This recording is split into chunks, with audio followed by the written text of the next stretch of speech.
We've just seen this really intense, direct military exchange flare up in the Middle East. Israel and Iran. June 2025. Yeah. It felt like such a sudden shift, didn't it? Bringing all these long, simmering tensions right out into the open. Absolutely.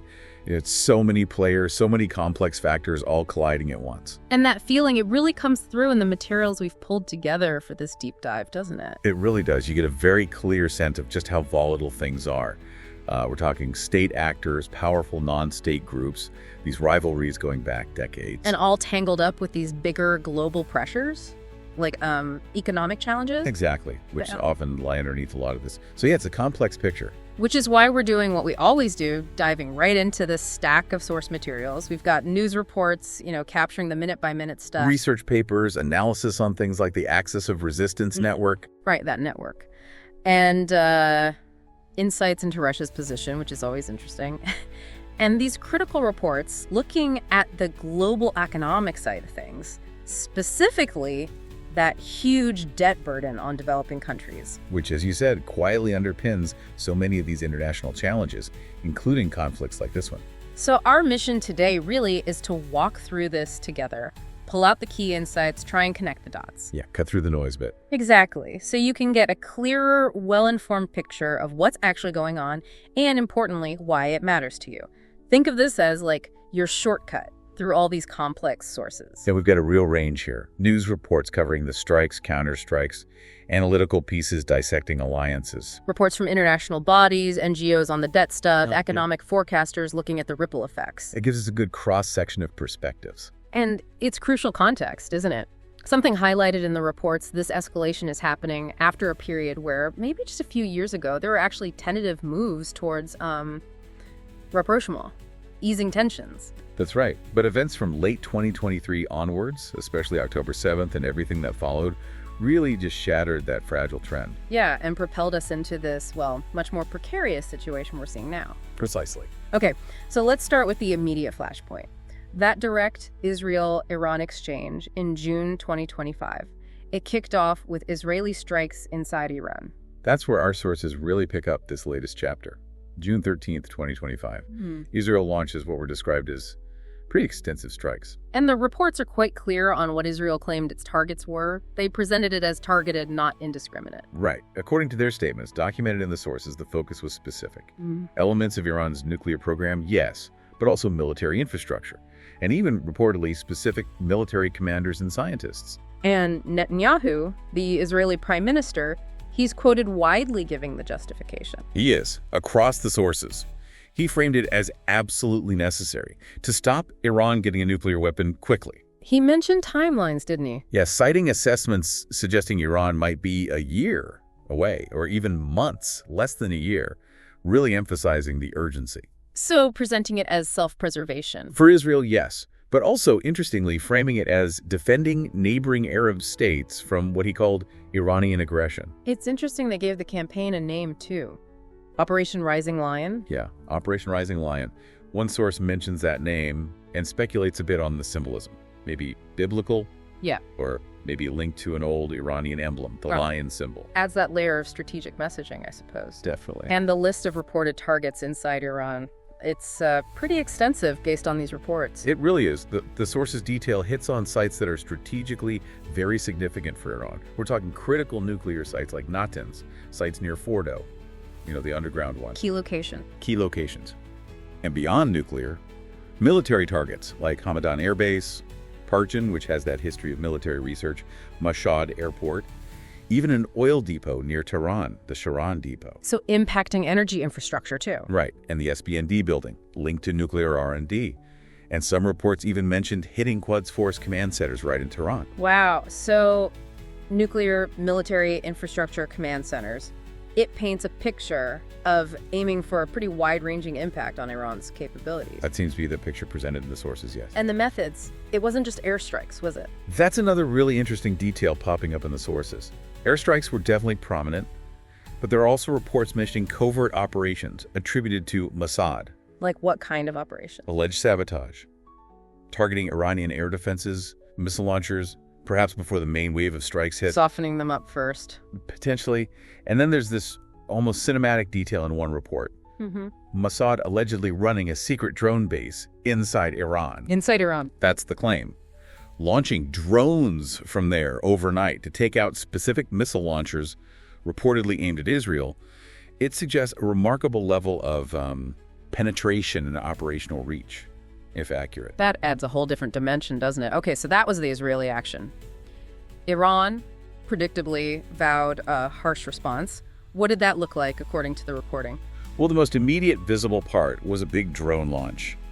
They reportedly sent over 100 Shahed drones towards Israel. One source quotes an IDF brigadier general giving that specific number. And these drones didn't just fly straight in, did they? There were defenses. Exactly. Multiple layers. The reports detail interceptions by several actors. The Jordanian Air Force reportedly shot some down over Jordan. Right. The Israeli Air Force got others. And there were even reports of Israeli interceptions happening over Saudi Arabia and Syria. Right. Which shows how the airspace of neighboring countries got drawn in. And it wasn't just Iran acting directly. Their network, the Axis of Resistance, got involved too. Yes, a key member, the Houthis in Yemen. They reportedly fired a ballistic missile. Aimed at Jerusalem. Aimed at Jerusalem, according to the sources, but it ultimately landed in Hebron, in the West Bank. And caused casualties there? Tragically, yes. Reports mention 5 Palestinians injured by the impact in Hebron. It really highlights how these things can escalate across multiple fronts when the Axis network gets involved. And amidst all this, the usual fog of war claims and counterclaims? Oh, absolutely. Iran reportedly claimed some big successes shooting down Israeli planes, capturing pilots, but Israel denied those specific claims, according to the sources we have. Standard back and forth in these situations. Beyond the main exchanges, were there other things happening inside Iran, other impacts? Yeah, the reports paint a picture of wider disruption. There were accounts of fresh explosions in Tabriz, for example, and reports of car bombs near government buildings in Tehran. Now, whether these were directly linked to the Israeli strikes isn't always clear in the reports, but they definitely added to the sense of a country under pressure. This sounds like a really significant and potentially devastating few days. What do the sources tell us about the human cost? Yeah, it's grim. The reports detail casualties, civilian and military, on multiple sides. One source gives a stark overall figure mentioned in some assessments.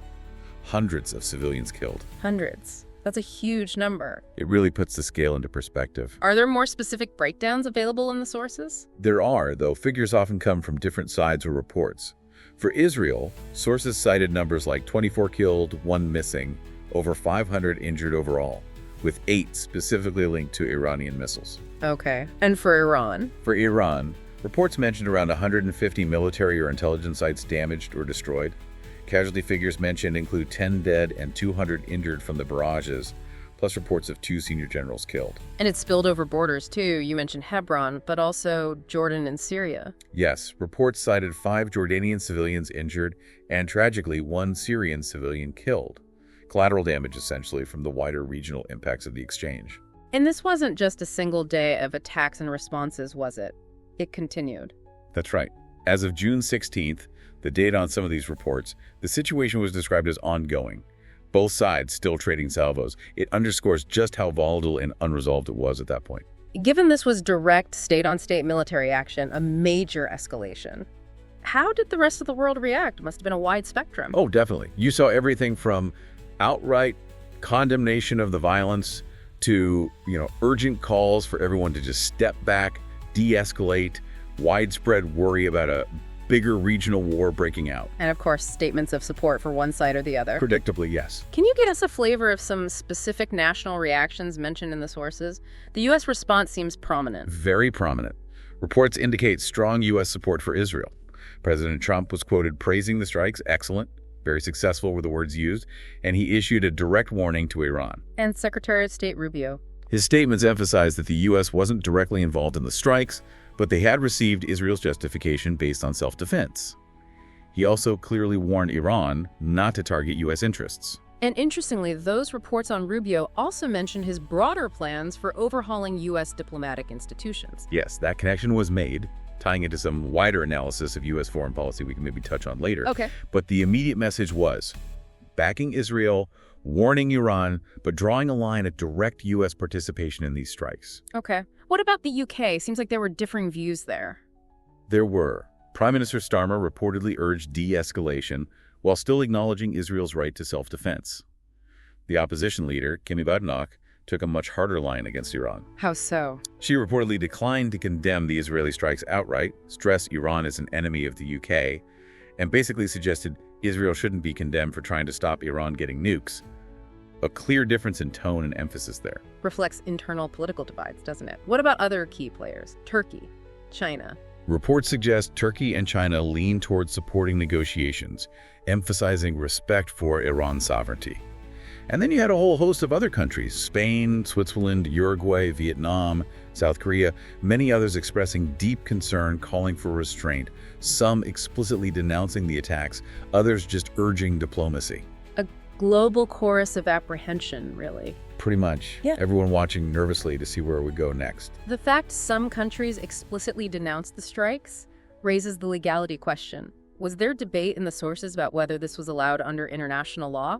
Yes, definitely. The reports cover this debate quite thoroughly, presenting different perspectives. Some statements cited, like one from the International Commission of Jurists, called the strikes a clear violation of international law. Some even used the term crime of aggression. But Israel's whole argument was self-defense. Exactly. That was their counter. Necessary self-defense, national preservation, framing it as preemptive, stopping an imminent threat, no other choice. So a clash of legal interpretations? A fundamental one. It taps into that ongoing debate about the legality of unilateral or anticipatory strikes, especially regarding nuclear proliferation. One source quotes a law professor saying, point blank, that from an international law perspective, a strike like this would be illegal. Another expert cited argued that even under the broadest view of anticipatory self-defense, it likely wouldn't pass muster based on the available evidence about Iran's immediate intentions. So even among the legal experts cited, there's significant disagreement on the legal justification here. Okay, that detailed look at the immediate flare-up is really helpful. Now, you mentioned the axis of resistance several times. Our sources frame this network as absolutely key to understanding Iran's strategy. Let's unpack that. Right, let's zoom out a bit and look at this network. The sources consistently define it not as some formal treaty alliance, but more an informal coalition. Militant groups, political groups operating across the Middle East, all supported and sort of fostered by Iran. And the main goal, why does Iran bring these different groups together? The core purpose, according to the analysis, is pretty clear. Counter the influence of the US and Israel in the region. Iran uses this network to project its own power and challenge its main adversaries on multiple fronts. It's a key part of their regional strategy. Who are the main players listed in the sources as part of this axis? The big one, consistently highlighted, is Lebanese Hezbollah. They're seen as the heavyweight, militarily and politically. Right. Then you have groups like the Islamic Resistance in Iraq, the Popular Mobilization Forces, also in Iraq. The Houthis in Yemen are another key component. And sometimes, sources note, Palestinian groups like Hamas and Palestinian Islamic Jihad are included, especially when it comes to conflict with Israel. So it's a mix of non-state actors, spread out geographically, but linked by Iranian support, and that shared anti-US, anti-Israel goal. How do these groups balance their own local aims with the network's broader strategy? That's where it gets nuanced, right? The sources suggest that, yes, Hezbollah in Lebanon or the Houthis in Yemen, they have their own domestic politics, their own grievances, their own organizational goals driving them. Sure. But their actions are often strategically aligned, or at least compatible, with the Axis's larger aims, complicating things for Israel on different borders, making things costly for the U.S. presence. It's not always perfect top-down coordination, but more dynamic interplay. And despite the shared purpose, the sources mention internal tensions, contradictions even. Yes, it's not a totally unified bloc. There are complexities. One really striking historical example that pops up is during the fight against ISIS in Iraq, say 2014 to 2017. What happened then? Well, some militant groups considered part of the Axis actually found themselves, maybe indirectly, maybe even directly sometimes, coordinating with U.S. forces because they had a common enemy in ISIS, which is a major contradiction given the Axis's foundational anti-U.S. stance. That is surprising. It shows a degree of pragmatism, I guess. Any other internal issues mentioned? Well, there are underlying sectarian dynamics noted. The core of the network, Iran, Hezbollah, Iraqi militias, Assad's regime historically is predominantly Shia or Alawite, but groups like Hamas and PIJ are Sunni. Now, often that's set aside for tactical unity against Israel, but analysts suggest it can be a source of differing perspectives or underlying tension. And there was something specific recently about friction between Hamas and Hezbollah. Yeah, one source mentioned recent reports of Hamas blaming Hezbollah for security lapses in Beirut. The claim was these lapses created an environment that enabled the alleged Israeli elimination of a senior Hamas leader there. Suggests trust can be strained. Exactly. Especially when things go wrong or after major setbacks. Speaking of setbacks, how have the recent crises, everything since late 2023, impacted this Axis network overall? The analysis and the sources suggest these conflicts have significantly challenged the network, arguably weakened it even. They talk about blows suffered in the Gaza war and in the ongoing Israel-Hezbollah fighting on the Lebanese border. And the fall of Assad in Syria? That must have been huge. Critical.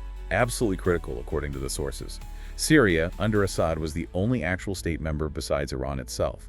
His fall in December 2024 is described as seriously disrupting the network's operations. How so? While Hezbollah's leader, Sheikh Naim Qassem, is quoted acknowledging the impact. He specifically said that with Assad gone, Hezbollah has lost the military supply route through Syria at this stage. That sounds like more than just a detail, as he apparently tried to frame it. You'd think so, wouldn't you? Losing your main supply corridor seems pretty fundamental. Analysts cited in the sources certainly suggest it's a major blow, especially for getting weapons to Hezbollah. But other parts of the network remained active. That's also noted. Despite these setbacks, particularly in Syria, other elements like the Houthis in Yemen and the militias in Iraq were reported as still largely intact as of late 2024. And what about Hezbollah more recently? Before the June 2025 flare-up, there was talk of them repositioning in southern Lebanon. Yes, a significant development reported around April 2025. Hezbollah reportedly withdrew most of its heavy military gear rockets, major infrastructure from southern Lebanon. They ceded positions to the Lebanese army. Why did they do that? It was linked to a U.S.-brokered ceasefire agreement from November 2024. That deal required Hezbollah to pull forces back north of the Litani River and let the Lebanese army deploy south. And the stated goal? Officially, to reduce tensions with Israel and let displaced Lebanese civilians return home. But, and this is a key caveat in the sources, while the heavy stuff was moved, reports suggested some fighters from southern villages remained, albeit just for light weapons. So not a complete withdrawal of personnel, still delicate. Highly delicate. International observers were reportedly watching closely to see how much real compliance there was. So yeah, the picture of the Axis is complex. Powerful, Iranian-backed, using proxies effectively, but also facing setbacks, internal frictions, and having to adapt, like we saw in Syria and southern Lebanon. That adds a lot of texture. Okay, let's bring in another major player, Russia. Our sources point out their unique position, maintaining ties with both Israel and Iran. It's a fascinating balancing act, isn't it? Moscow has significant strategic ties with Iran arms deals, cooperation in Syria. But they also keep lines open to Israel, even coordinating sometimes, like on deconfliction over Syria. And that duality was reflected in their reaction to the June flare-up. Yeah, underscored by the fact that as tensions spiked, Russia advised its citizens to leave both Iran and Israel, trying to stay somewhat neutral, perhaps. And they recently formalized an agreement with Iran. They did. Sources mention a strategic partnership agreement ratified in April 2025. It covers cooperation, countering shared threats. But and this seems crucial from the sources. It's not a military alliance. Absolutely critical distinction. The sources are very clear. It's a strategic partnership, yes, but it explicitly does not create a formal military alliance, like a mutual defense pact. Meaning Russia isn't obligated to jump in militarily if Iran gets attacked under this specific agreement. Exactly. It doesn't compel them legally. Which, as the sources note, leaves open questions about how Russia might actually choose to respond if things escalate further. They retain flexibility or perhaps ambiguity. That's a key nuance. Partnership, yes. Defensive pact, no. Okay, let's widen the lens again. Other key states in the region, Saudi Arabia, absolutely central. Our sources talk about its evolving role, especially that complex relationship with Iran. Oh, it's deep and complex, going back decades, often described as this proxy conflict playing out across the region. Sources trace the roots way back, especially noting how the 1979 Iranian Revolution really challenged Saudi Arabia's position, its claim to leadership in the Muslim world. And that rivalry showed up early on. Yeah, sources mention the Qatif uprising in Saudi Arabia right after the revolution as an early example. It involved groups with Iranian connections. What was that about? Well, the uprising itself was rooted in local grievances. Shia minority in the eastern province facing discrimination. But it was reportedly inspired by the revolutionary mood coming out of Iran. An organization involved had ties to Iran, even ran a radio station from there, apparently. So you see that mix of local issues and external influence early on. Interesting. But fast forward to recently, there's been this big trend toward rapprochement, right, between Saudi Arabia and Iran. Yes, a major diplomatic shift highlighted in the sources. The big milestone was that China-brokered deal in March 2023, restoring diplomatic ties after years of them being severed. Did that deal involve specific commitments regarding Iran's support for groups like the Houthis? One really significant detail reported is that, as part of this deal, Iran apparently committed to stopping weapon supplies to the Houthis in Yemen. That would be huge for the Yemen conflict if fully implemented. It absolutely would, a major change. However, the sources also urge caution. They note that even with this diplomatic thaw, the underlying proxy competition hasn't just disappeared. It's still playing out. Yemen is the prime example cited. Even while talking, both countries continued supporting opposing sides there, making the humanitarian crisis worse. Sources list events from 2022 truce attempts, Houthi attacks on Saudi oil sites, a U.S. task force targeting arms smuggling, prisoner swaps, all showing how complex and ongoing that proxy war remained, despite the top-level diplomacy. So formal talks, but proxy fighting continues. And there's another layer of rivalry mentioned, Saudi Arabia versus the UAE. Yes, this is described as another really significant dynamic shaping the region now. It's interesting because we often think of Saudi Arabia and the UAE as aligned, especially regarding Iran. Right, common concerns there. But the reports point to growing competition, even rivalry between them. What's driving that? It seems to be a mix of things. Economic competition is big, both trying to be the regional hub, diversifying away from oil, competing for investment. And geopolitically, this rivalry is reportedly playing out in proxy conflicts. Where they're backing different sides. Exactly. Yemen is mentioned again. After initially working together, they ended up backing different factions within the anti-Houthi coalition. Sources also mention them fueling proxy conflicts in Sudan and having competing ambitions in places like Somalia, vying for influence. It really shows how layered these regional rivalries are, not just simple blocks. What about the Saudi relationship with the U.S.? Described in the sources as, well, tense at times. Specific examples mentioned include disagreements over oil production levels. Saudi Arabia's non-alignment on Russia-Ukraine also differs from the U.S. stance. And while the U.S. has historically tried to build alliances with Saudi Arabia against Iran, the relationship has definitely had its strains, like after the Khashoggi killing. Which leads us neatly to the U.S. role itself. Big military presence directly involved in recent conflicts. Yes, sources report U.S. forces in the region facing more attacks from Iran-backed groups since late 2023. And the U.S. has consistently hit back with counterstrikes. And they've been crucial in protecting shipping lanes, haven't they? Absolutely vital. The reports stress the role of U.S. and coalition navies in the Red Sea and Gulf of Aden, trying to protect ships from those Houthi attacks, a critical mission for global trade, even though many ships have had to reroute. The U.S. also reacted directly when Iran and Israel-Hezbollah tensions flared up. Sources document specific U.S. military actions. Like in April 2024, when Iran attacked Israel, U.S. forces reportedly intercepted dozens of drones and missiles. Then in October 2024, as Israel went into Lebanon against Hezbollah, the U.S. announced deploying more aircraft. U.S. ships also reportedly shot down Iranian missiles around that time. And that deployment of B-2 stealth bombers in March 2025. Yes, that was reported, sending them from Missouri all the way to Diego Garcia in the Indian Ocean. Strategic location. Very strategic. Within a potential range of Houthi territory, even Iran. Seen very much as a show of force, a strategic positioning move by the U.S. amid rising tensions. We also had that assessment from the Middle East Institute in our sources, offering a specific take on the Trump 2.0 administration's Middle East policy. Right, that report provides a critical viewpoint. It suggests that while the region seems a higher priority now compared to Trump's first term, the analysis finds few actual tangible advances on stability or prosperity there.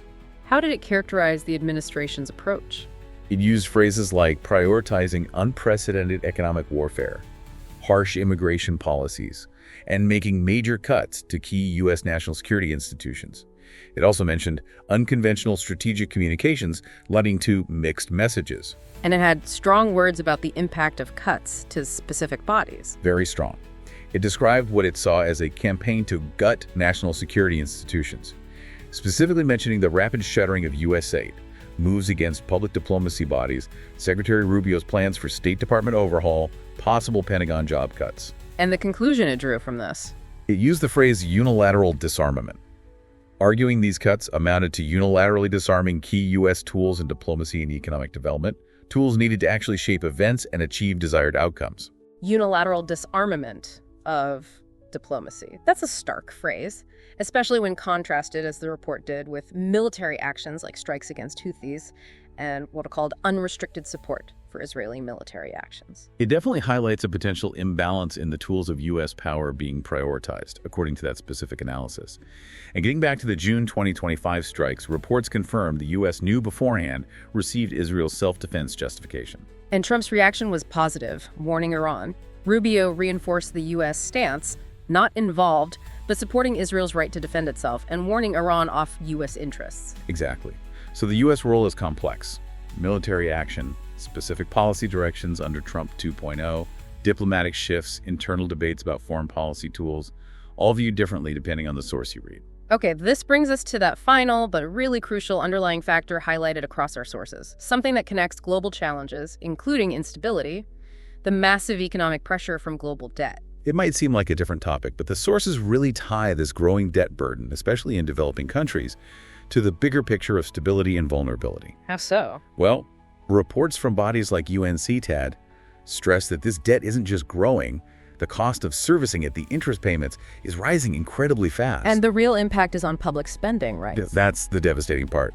The UNCTAD data is shocking. It shows these rising interest payments are massively outpacing spending on critical things like health and education in developing nations. Can you remind us of those specific figures? They were really stark. They were. The report found that from 2020 to 2022, during the pandemic years, countries in Africa and in Asia and Oceania, excluding China, actually spent more money paying interest on their debt than they spend on healthcare for their people. More on interest than on health. Yes. The per capita numbers make it clear. Health spending was maybe $39 per person in Africa, $62 in Asia-Oceania, but interest payments were $70, $85 per person, respectively. Wow. So nearly double or more per person just on interest payments compared to basic health services. That's incredible. It's a staggering statistic from that report. And the MAP data included shows it's widespread, many countries spending over 20%, some even over 60% of their government revenue just on debt service. Leaves very little for anything else. So what are the wider consequences, according to groups like DFI or the One campaign? The main one is that servicing debt is massively crowding out the investment needed for the Sustainable Development Goals, the SDGs. The One campaign argues it stops countries investing in climate action, economic development, education, health systems, all the foundations for stability and prosperity. And the actual cost of borrowing makes it even harder. Exactly. The One campaign analysis shows many developing countries rely on expensive capital markets, paying much higher interest than if they borrowed from, say, the World Bank. How much more expensive? The figures cited are huge. $56 billion extra over 5 years for African countries borrowing from capital markets. $74 billion extra cost globally from middle-income countries just on bonds issued in 2021 alone. And rising global interest rates just make that worse. Compound the problem. One campaign calculated that just a 1% rise in average bond rates would cost African countries another $2.5 billion and middle-income countries another $27 billion just on that 2021 debt. Shows how global economics directly squeeze these nations. Given this scale, what solutions are being proposed in the sources? Debt relief. Several key ideas come up from DFI, One Campaign, and others. For the hardest-hit countries, they call for significant debt reduction, even cancellation. For others under pressure, maybe long-term rescheduling of payments to give them breathing space. What about countries hit by disasters? Yeah, there's a specific call for automatic action for disaster-prone countries, especially with climate change impacts worsening. The idea is when disaster strikes, debt payments pause automatically so they can focus resources on recovery, and broader calls for G20 action to unlock more low-cost lending, maybe $1 trillion by 2030, through the multilateral development banks. So, big, coordinated international efforts are needed. The sources also drew a historical parallel, didn't they, to show the dangers? Yes, the Latin American debt crisis of the 1980s. It's cited as a cautionary tale. The pressure on those countries to avoid default forced them into really painful austerity-cutting spending, raising taxes just to generate cash to pay creditors. And the long-term result? The source calls it a lost decade for development in Latin America. Austerity choked growth, Had huge social costs, poverty surged. It highlights that poverty levels there only got back to their 1980 levels around 2004. Took over 20 years. Shows how volatile external finance can fuel these boom-bust cycles with really long-lasting human costs. That historical example really drives home that debt isn't just numbers on a spreadsheet. It directly impacts people's lives, a country's ability to function. Okay, let's connect this back now. Back to the conflicts. The sources also quantify the enormous economic cost of violence itself. Yeah, the Institute for Economics and Peace Analysis is eye-opening. They estimated the global economic cost of violence, military spending, security, conflict costs, crime, terrorism at nearly $15 trillion back in 2017. It's like 12.4% of the entire global GDP. And military spending is the biggest chunk. Consistently the largest component. Interestingly, sources noted global military spending had been kind of flat since 2010, maybe due to post-financial crisis austerity. But that trend might be reversing. Looks likely, yes. The analysis points to new commitments to increase military budgets in the US, Europe, plus China's ongoing significant spending on military and internal security. So that cost could be rising again. There's also that link made between peace and prosperity. Yes, the prosperity gap. Sources show less peaceful countries consistently have much lower GDP growth per person than more peaceful ones. Conflict destroys things, disrupts trade, displaces people, diverts money.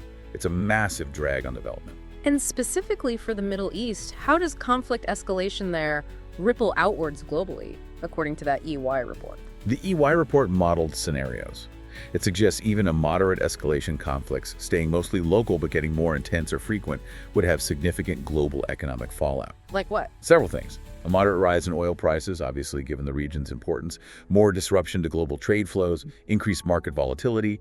A key factor mentioned is shipping, forcing ships away from the Red Sea-Suez Canal due to attacks, like from the Houthis. That adds huge time and cost, right? Going around Africa. Adds about 14 days between Asia and Europe, the report says.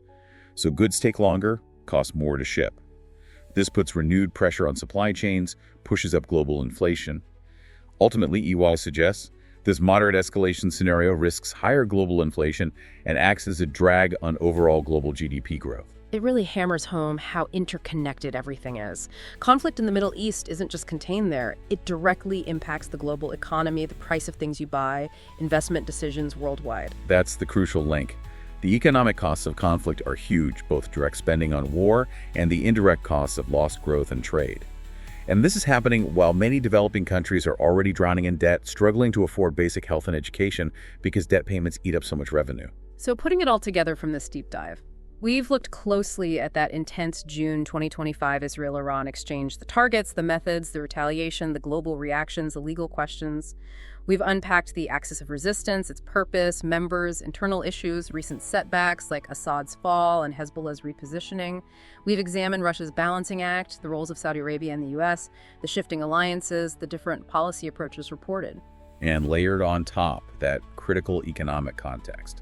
The crushing debt burden on developing countries, shown by that shocking data on interest versus health spending, the high borrowing costs, the calls for debt relief, the warning from history.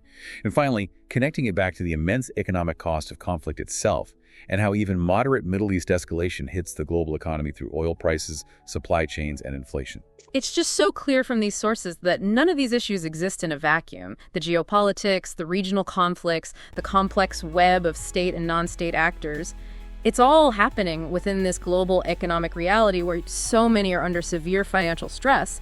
Understanding the axis dynamics, the state strategies, the rivalries, and the potential economic fallout gives you that crucial context to make sense of global news and see why stability or instability in one place really does ripple outwards. And the reports suggest ongoing uncertainty, don't they?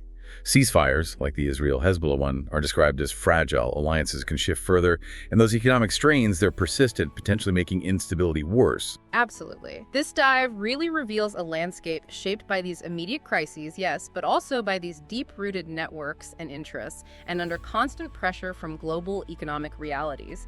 It leaves you thinking, doesn't it? Considering these huge economic costs of conflict, of debt, and seeing how countries struggle to invest in basics like health and education, you have to wonder, how can the international community actually break this cycle? How can we genuinely shift priorities towards stability and the investment needed for real development instead of just lurching from one crisis to the next under this immense financial strain?